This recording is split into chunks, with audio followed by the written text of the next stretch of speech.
Yo boys, DDB here. So the war wind's closing in, you guys might be wondering what some of the strongest specs would be to main. Well, I'm going to be going over my opinion on the top 3 range specs today, going into the war wind. It's going to be based on Mythic Plus and raiding. We're mainly going to be looking at the damage output of these specs, but we will note things like the utility, etc., as those attributes are also what makes specs strong. Small disclaimer as well, this could all still change in the coming weeks, leading up to Season 1.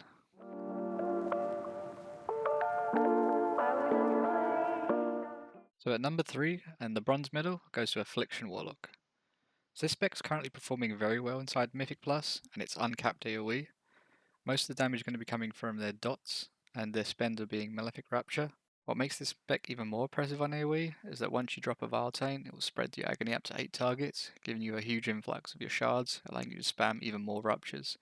This also sort of works as like a funnel to your main target, as you can have Corruption and Agony on a bunch of targets around it, and you'll be putting Unstable Affliction on your main target, which will be taking the brunt of your damage from you spamming your Raptures.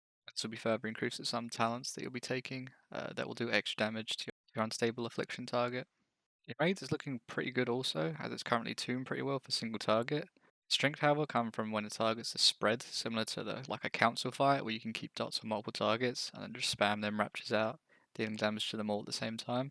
Another thing going for Warlock is it's extremely tanky, with spells like Dark Pack, Unending Resolve, and a passive that has called Soul Leech. They also have a lot more HP than the ordinary DPS. Passively, they'll have a 10% more from a talent called Demonic Embrace. Utility, I feel they're also pretty decent, but they're not like the best. So with your pets, you're able to choose from either two options, which is your Fell Hunter and Imp. Fell Hunter will give you an interrupt every 24 seconds, and your Imp will give you a Dispel Magic effect that you can use every 15 seconds. They have a few stops, with Shadow Fury being a 3-second stun, their Fear, and their Mortal Coil. They also bring something that others can't, which is Health Stones and Gateways, which are both very strong pieces to have. They can also apply curses to targets to make them even weaker, so they can like be dealing less damage. And lastly, they have a combat res with Soulstone. This is generally the weakest in actual combat scenarios, as it has a long cast time. However, it can be put on someone beforehand, so that they can, if they die, they can just instantly get back up if they wish to. But their hero talents, they're both pretty strong, with Soul Harvester feeling a bit more single target oriented, and Hellcaller feeling a bit more AoE focused. Where you pick what one might depend on the content that you're doing, as Soul Harvester generally feels a bit more burstier on AoE and single target, but Hellcaller needs time to like ramp up to deal damage with the talent Wither. This is a dot that's going to remove your corruption, and it will stack up over time. So I can imagine if you have things like in high end plus that are going to last long, Hellcaller will shine a lot in there.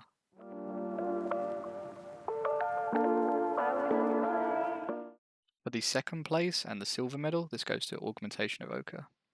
So Aug, ever since it was released, has always been like a spec that you either completely busted or it's been like dog shit pretty much, depending on the tuning. As it stands at the moment, it's pretty busted. So if you didn't know, Augmentation is all about buffing your allies, giving them increased damage with buffs that you place on them, like Evermind and Prescience. They also do damage themselves, but the main focus with the spec is being support orientated, so they have a crap ton of utility. So first up with their stops, they have Upheaval, which is a knock-up, an AoE knock-up. They have their own kick on an 18-second cooldown, which needs to be talented however. Tail Swipe, which will be another knock-up. Wing Buffet, which is a knockback. They also have an interesting piece of utility with Oppressing Roar, which will increase the CC duration on enemies hit by 50%. So this just means targets are locked down even longer. They also have ways to help out their allies with incoming damage or giving utility buffs with things like Zephyr, which is going to be an AoE damage reduction for 4 nearby targets, and it will gain a small move speed increase to them also. Time Spiral, which will give your allies one free use of their movement ability for free. So this would be like Monk, for example, they'll be getting a free roll out of this. They have dispels with Expunge for poisons and Cauterizing Flame for bleeds, poisons, curses, and diseases, so it covers a lot of the bases to be honest. For a single target, which will be mainly for the tank, they have Blistering Scales, which increase their armor even further as well. There's honestly a bunch more they have, but if I was to list out everything they have, to be honest, this video would end up being 30 minutes on its own just because they have so much.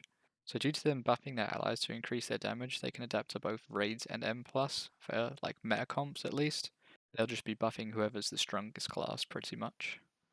They also did, however, give them a lot more of their own damage going into the War Within, so you can expect to see them a lot higher on the meters. This coupled with the fact that they buff their allies for even more damage just makes them even more stronger though.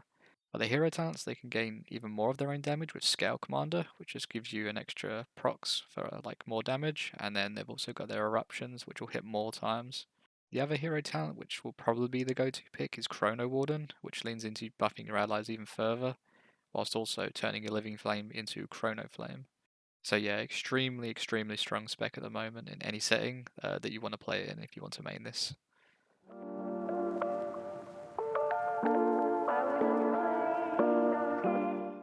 So for the number 1 spot, and the gold medal, goes to Arcane Mage.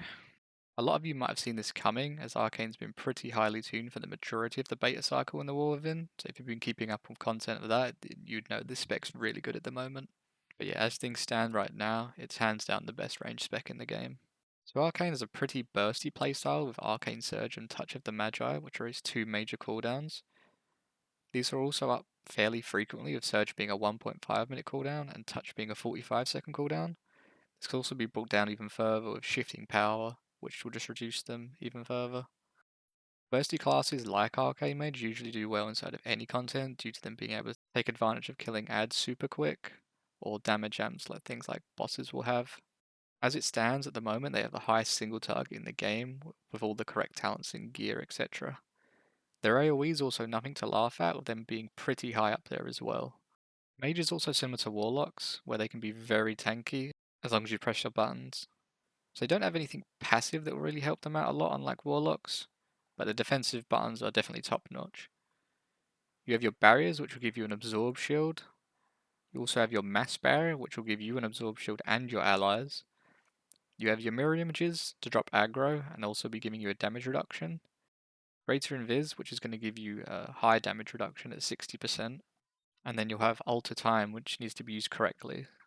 So things like if you know that a big hit's coming, you can press it, you'll get chunked to say 20% health, you'll pop it again, and then GG, you're back at full health. They have a full immunity with Ice Block, which can be talented into also for a damage reduction instead. But this just lets you walk around and, do your rotation or whatever, rather than Ice Block. You're kind of sat in place AFK, but you're just taking 0 damage. For their utility, they have a kick on a 24-second cooldown with Counterspell. For hard stops, they have Supernova, which is a knock-up, and then Blast Wave, which is a knockback. They also have their own Dispel with Remove Curse, which, as you can imagine, removes a curse. For their hero talent currently, Sunfire is the go-to, giving Arcane the bulk of its power. Their other hero talent is Spellslinger, which is pretty good at the moment, but Sunfury is just looking way too good, and to be honest, I'd expect this to be nerfed in the future. So yeah guys, that was my take on the top 3 strongest range specs going into the War Within. I'm going to be continuing to upload the War Within content once it comes out, so stay tuned for that, and I'll also be streaming on Twitch once the War Within releases. So yeah, come say hi. As always, hit all that good stuff, like, comment, subscribe, and I'll catch you in the next one. Peace.